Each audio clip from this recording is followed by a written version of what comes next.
Հայաստանը կա, պետություն կա, կառավարություն կա, շենք կա, եւ այլն, եւ այլն, եւ այլն։ Սա շատ մակաս։ Մի գնային ճանապարհով, որ այդ Հայաստանը, որի վարչապետն ես դու, մի գնացեք պատմական դարձնելու ճանապարհով։ Եվ իրական Հայաստանի գաղափարախոսության հեղինակը այդ թվում պատմական Հայաստանն է, պատմական Հայաստանն է ծնվել, պատմական Հայաստանից սովորած դասերով է դա եկել։ Երկար ժամանակ է գլոբալ աշխարհն աշխատում է այն ուղղությամբ, որ պինդ կայուն ազգերին փոխի, կոտրի, փակի եւ դա սարսափելի հետևանքներ է ունենում։ Մի երաժշտական խումբ կար, որը հեռավոր 1993-ին երգում էր, թե ինչ են պատրաստվում անել Ուկրաինայում, խմել սլավոնների արյունը։ Դա ահավոր է։ Դերևս անգամ 1980-ականներից մարդիկ գլոբալ աշխարհի անունից բացատրում ու հասկացնում էին, թե ինչ են պատրաստվում անել եւ երգերի միջոցով եւ առհասարակ։ Կան մարդիկ, որոնք կամ չեն ուզում տեսնել այս ամենը, կամ չեն տեսնում։ Երևի մեզ եւս պետք էր, որ գար մեկը եւ ամեն ինչ տեղը գցեր, բայց ճիշտ հակառակ իմաստով։ Պետք էր պարզել, զտել որոշ բաներ, հիմա էլ զտվում է։ Բայց լավն է գալու, զտված մարդիկ են մնալու մեր շուրջ։ Բոլորիս հայտնի է ինչ են անում, բայց մենք ճար չունենք, մեզպես սովորական մարդիկ ճար չունեն։ Մենք կարող ենք առավելագույնը այս ամենի մասին խոսել, բարձրաձայնել, ուրիշ ոչինչ։ Արվեստագետներից շատերն էլ չեն խոսում, բայց դժվար է նրանց մեղադրելը։ Ամեն մարդ յուրովի է ապրում եւ մտածում, չի ուզում խառնվել որևէ բանի, բայց թող չասեն, չենք ուզում քաղաքականությամբ զբաղվել։ Կարելի է պարզապես սրտացավ լինել երկրի, նրա ամեն ծառի, տերևի եւ հողի համար։ Մինչև 2018-ը շատերը դեմ էին իշխանությանը եւ դա նորմալ է բոլոր երկրներում։ Վիճակը վատ էր եւ լավ կյանքից չէր, որ սրան ընտրեցին։ Բայց երբևէ չի եղել, որ քո իշխանությունը թշնամու հետ դեմ լինի քո ժողովրդին։ Եղել է ժողովուրդը դեմ լինի ղեկավարներին, ղեկավարները ժողովրդին, բայց որ մեր ղեկավարները թշնամու հետ դեմ լինեն ժողովրդին, սա իրոք առաջին անգամ է։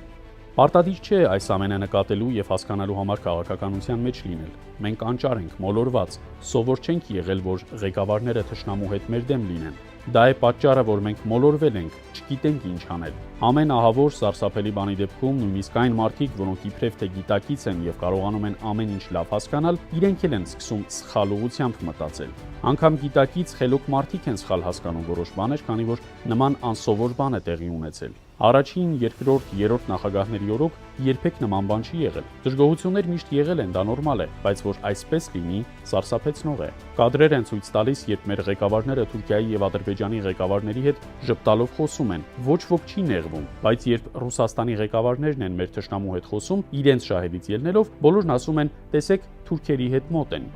Մեր խնդիրը Ալիևը չի, ոչ էլ Էրդողանն է։ Ինչու փոխվեց այդ ամենը 18-ից հետո։ Որովհետև փոխվեց Հայաստանի դիրքորոշումը։ Այսօր դժբախտաբար Արցախի խնդիրը տեղ չունի, սա է ամենակարևորը, տեղ չունի։ Հայաստանը ճիշտ հակառակը, Հայաստանի ղեկավարությունը աշխատում է Արցախի դեմ, ամեն ինչ անում է, ցանկացած բան։ Ընդ որում սուտն ու կեղծիքը այդտեղ անպակաս է։ 2018-ին, երբ սրանք գալիս էին, թվում էր, թե դա ռուսների հետ է համաձայնեցված, բայց այս ընթացքում շատ բան փոխվեց։ Մենք բոլորս առիթ ունեցել ենք կարդալու եւ լսելու, որ Ռուսաստանի վերնախավը բաժանված է երկու մասի։ Բացի այդ, մի քանի տարի առաջ մեր ընդդիմությունը քայլելով փորձում էր ինչ-որ բան անել, հետո դադարեցրին, երևի դարձյալ Ռուսաստանից ազդակ կար։ Ժամանակը չի, սպասեք։ Ոնց են այս ամենի տակից դուրս գալու, եթե կարեք լինի մարդկանց նորից հավաքելու։ Մարդկանց հավատը կորել է, վերացել, անզգայացրել են, Հովերտոնի պատուհան են բացել։ Մարդիկ արդեն ընտելացել են սարսափի մեջ ապրելուն, բայց ոտքի չկանգնելուն, ոչինչ չանելուն։ 2017-ին մեկը հայերի մասին ասում էր, թե մենք այն ազգը չենք, որ ոտքի կանգնենք։ Հետո, երբ 2018-ին ոտքի կանգնեցին, պարզվեց, որ նա ճիշտ էր ասում։ Մենք միայն մեր ընտանիքն ենք սիրում, մեր շուրջը, ինչպես անհատական մարզաձևերում։ Եթե աշխարհում մարդիկ մտածեին, որ բացի իրենց երեխայից մի այլ տեղ սոված ու անծնող երեխաներ կան, զբաղվեին նրանցով, խղճի խայթ լիներ, աշխարհում այսքան վատ բաներ չէին լինի, բայց ամեն մարդ իր երեխայի ու ծնողի մասին է մտածում։ Երբ ուխտը չոքում է հարևանի դրանդ, ասում ես քեզ չի մոտենա։ Դա նման է մի պատկերի, երբ կենդանի հավեր է նայում են գրիլին եւ մտածում, որ իրենց հետ այդպես չի լինի։ Դեռ այս տարվա մարտին ադրբեջանցիները Սյունիքում կրակում էին բնակելի տների վրա, հա, եւ պատահականություն է, որ մենք այնտեղ չենք ունեցել մարդկային զոհեր, այսինքն ունենք խոցված եւ փշրված